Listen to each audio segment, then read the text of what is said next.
Hello everyone. A to Z biology में आज आपका फिर से स्वागत है।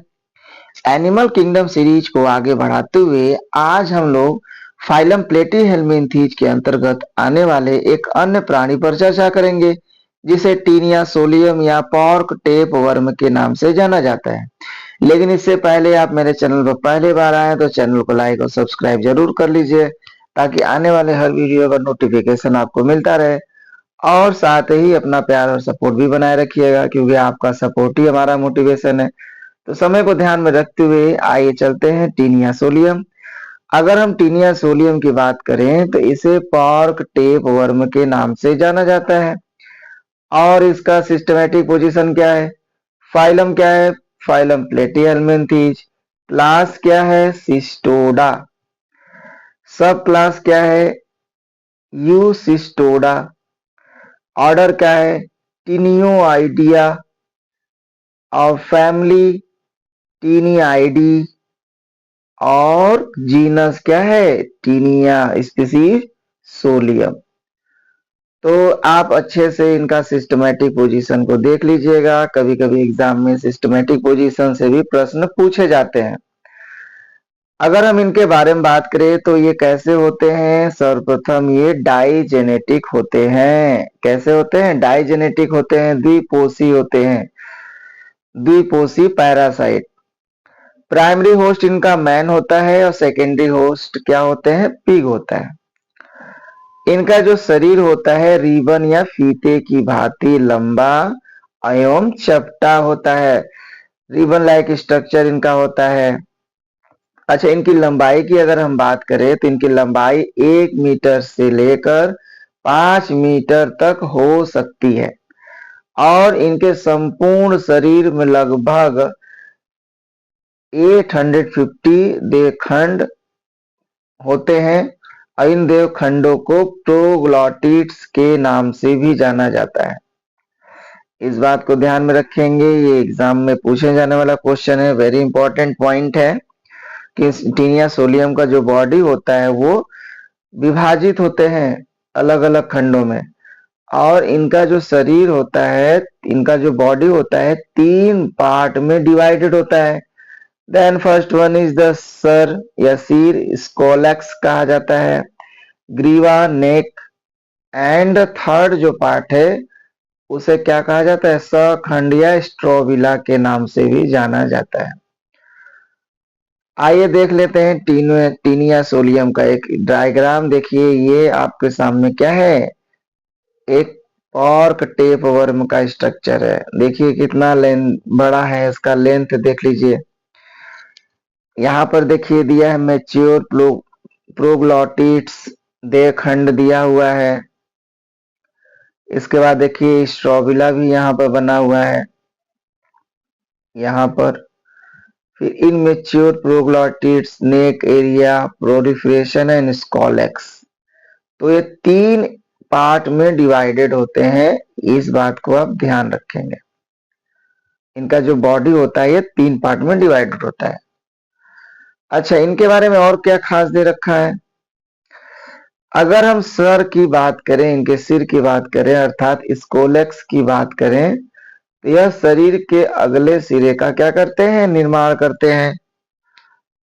और यह 0.6 मिमी से 1 मिमी चौड़े होते हैं।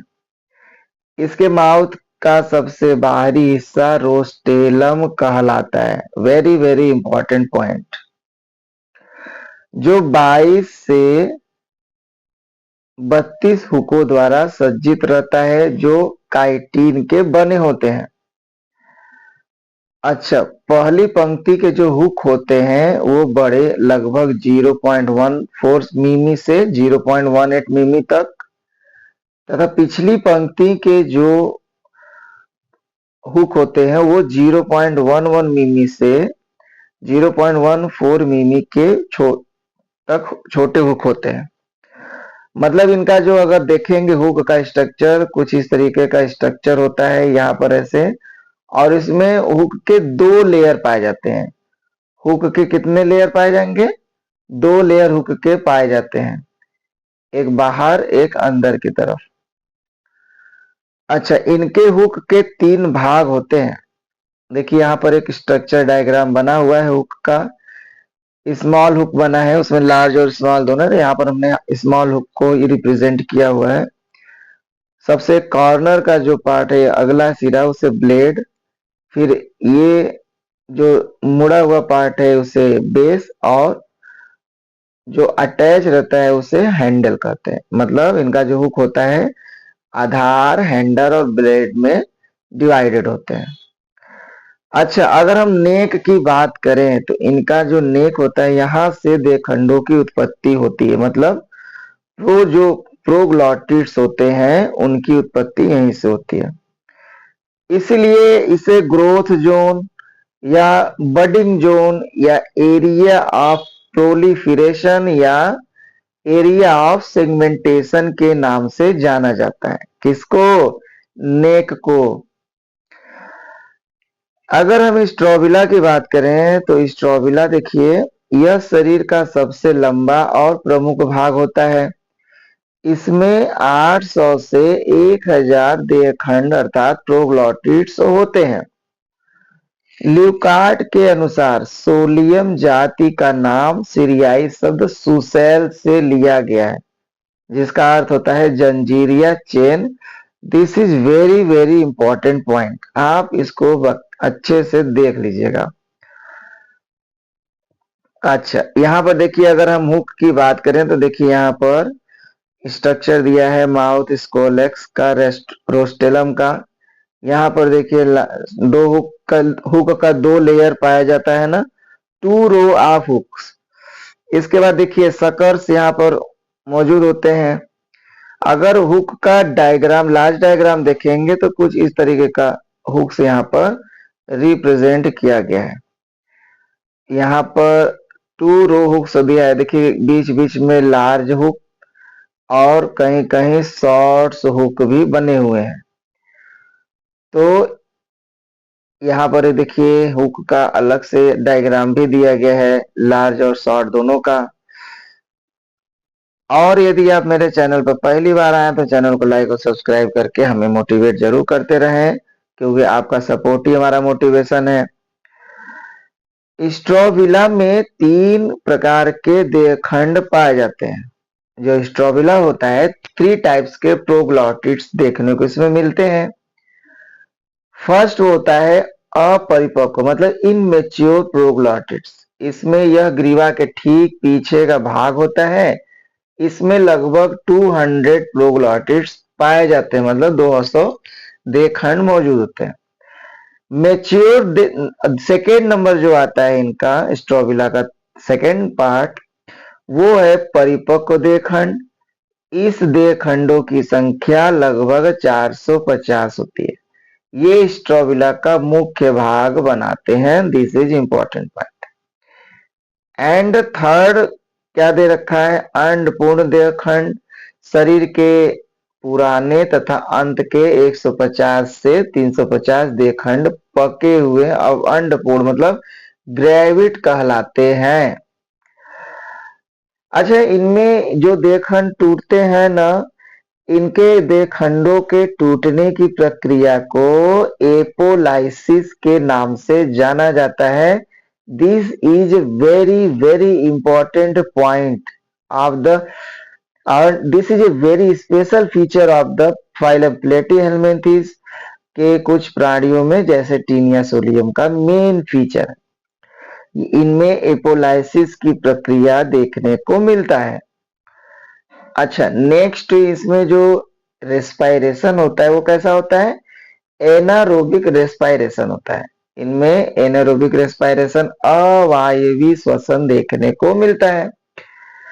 उत्सर्जन के लिए विशेष प्रकार के अंग, जिसे ज्वाला कोशिकाएं या फ्लेम सेल पाए जाते हैं। अच्छा, ये उभयलिंगी होते हैं, हर्माफ्रोडाइट होते हैं। अगर हम इनके लार्वर स्टेज की बात करें तो देखिए लार्वर स्टेज में ऑन्कोस्फीयर, हेक्साकैंथ मतलब कि 6, हेक्सा मतलब होता है 6, तो 6 हुक्स देखने को मिलता है एक लार्वर। एंड सिस्टी सर्कस, इसे ब्लैडर वर्म के नाम से जाना जाता है। इसके बाद देखिए, cysticercus is the infective stage of to the man. This is important point, note down कर लीजिएगा इसको भी।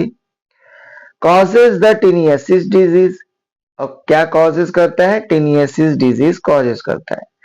अच्छा, self fertilization occur in mature proglottids, and last one is the इनमें डाइजेस्टिव सिस्टम क्या होता है? अपसेंट होता है। सो आई होप कि आज का वीडियो आपके लिए बहुत हेल्पफुल होगा, और यदि आप मेरे चैनल में पहली बार हैं तो प्लीज लाइक और सब्सक्राइब और अपने दोस्तों को भी शेयर करिएगा, और हमारे साथ जुड़े रहकर अपने बायोलॉजी को स्ट्रॉन्ग करिएगा। Thank you for watching A to Z biology.